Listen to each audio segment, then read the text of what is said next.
In the previous discussions, we've identified several types of chlorine. One of those that we touched on but only briefly was gas chlorine. Gas chlorine is the strongest form of chlorine, whereas the sodium hypochlorites and calcium hypochlorites, liquid and solid forms of chlorine, are at some percentage of strength. Gaseous chlorine is essentially 100% chlorine. So it's the most concentrated form of chlorine. It, however, comes with significant hazards associated with its use. Put simply, it was originally, in World War I especially, used as a chemical weapon. Anything greater than 1,000 parts per million results in death after a few short breaths.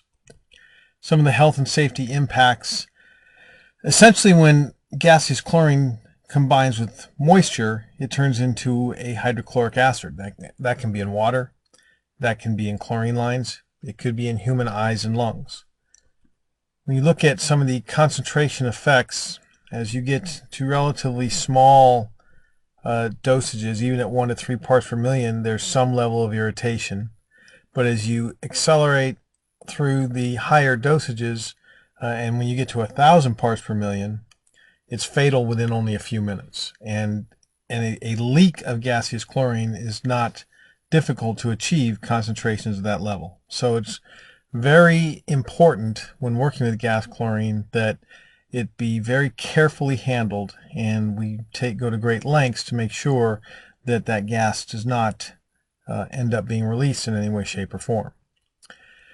One of the challenges associated with dealing with gas chlorine is transportation. Aside from the protective measures we can take when we are storing it at a facility, we have less control of it when it is being transported, whether that be by truck or in some cases by train. There was an incident in South Carolina a number of years ago of a train derailment when a 42-car train crashed into a parked train on a side track, resulting in a derailment.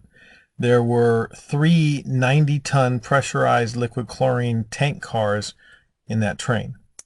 One of those tanks released approximately 60 tons of gas chlorine, creating a cloud of chlorine gas that resulted in the evacuation of thousands of people, hundreds that ended up in a hospital, and unfortunately 9 people died from the inhalation of chlorine gas. So paying attention to safety measures associated with the use of chlorine gas is extremely important. Some of those safety measures are built around some of the physical characteristics of gas. It's shipped as a liquid compressed gas, which is at nearly 100% concentration. It changes very easily or vaporizes to a gas at room temperature when it is no longer confined, if it leaks. It is 100% strength, essentially, so that makes it much more economical. It's cheaper per pound than other forms of chlorine. For example, sodium hypochlorite, if you're getting it at even 12.5%, the balance of it is water, and you're paying for all that extra material, whereas gas chlorine at that concentration per pound is going to be cheaper. But again, there are certainly those the cost associated with some of the safety measures that would be necessary. Chlorine gas is heavier than air. It's denser than air, meaning that if there is a leak, it's going to settle relatively low to the ground. It's approximately 2.5 times heavier than air. So as you can see in the exhibit, if you have a chlorine leak detector, typically it's going to be near the floor. We built a chlorine facility a number of years ago, and during the plan check of the design drawings, the leak detectors were all up somewhere higher on the wall. I said, no, that doesn't make any sense. They need to be down by the floor, because that's where the chlorine gas is going to end up if it leaks. The expansion ratio from a liquid to gas is 450 to 1, meaning that when that liquid is released and vaporizes, it's going to spread out very quickly. Chlorine containers or cylinders typically filled to approximately 85% of their volume to allow for some expansion within the cylinder to try and avoid it rupturing, especially as you get to higher temperatures, and we'll touch on that a little bit later. So we've mentioned a couple times now the chlorine containers. We've used the word cylinders. There are three main types that we will focus on. The first is 150-pound cylinders. The 150-pound cylinder is approximately 10.5 inches in diameter by about 56 inches high. They weigh somewhere in the neighborhood of 250 to 285 pounds. They are, depending on what you're using and depending on the amount of demand that you have, for lower demand applications of chlorine gas, they can make some sense. For larger demands, you're going to move to the 1-ton cylinders. The 1-ton cylinder is about 30 inches in diameter, roughly 80 inches long. The cylinder, when empty, weighs 1,700 pounds. And again, these are significant structures, these vessels, to try and make sure that the extremely dangerous contents are completely contained. So obviously with a 1-ton cylinder, the full weight is somewhere in the neighborhood of 3,700 pounds. They're typically stored on something called trunnions, which you can see in the picture here. That's really there to prevent the cylinder from rolling around. So it's going to support the cylinder in place to prevent it from moving. Obviously, it's going to try to roll if unconfined. So those trunnions are going to help to support it, allow it to, you can store it in the chlorine room or whatever it might be, and keep it from moving. When you have multiple 1-ton cylinders, and depending on the demand, that's very common, they are going to be connected to the discharge of each individual cylinder is going to be connected to a manifold assembly with something called a pigtail. Those pigtails are typically made of some kind of copper. What you see in the picture here is actually a zinc-plated copper. They are, again, the way that you connect multiple cylinders. In this particular picture, a lot of them for a high demand facility. The two facilities that we previously operated with gaseous chlorine, we had 3 1-ton cylinders at one site and 6 at another. 3 at our big reservoir, 6 at a recycled water facility, all connected by pigtails. Those sites no longer exist. Ultimately, we decided, due to the hazards associated with chlorine gas, even though it was cheaper to use, we converted our systems to sodium hypochlorite purely for safety reasons. See some exhibits here showing those pigtails connecting the individual cylinders to the manifold assembly. You'll also oftentimes see the cylinders stored on scales, much like you would with a propane tank on your home barbecue, so that you can see these are going to be a little more advanced, so you can actually see a weight, so you can tell when the chlorine cylinder is getting close to empty. So we've had the smallest, then kind of the more relatively common medium size. The largest of the chlorine gas containers are literally rail cars. And rail cars are going to store as much as 90 tons of chlorine. So for very large applications, treatment plants and that type of large demand for chlorine is where you're going to see those type of facilities. Each individual container has a specific repair kit, and the thing that I would ask you probably to remember is which one goes with which.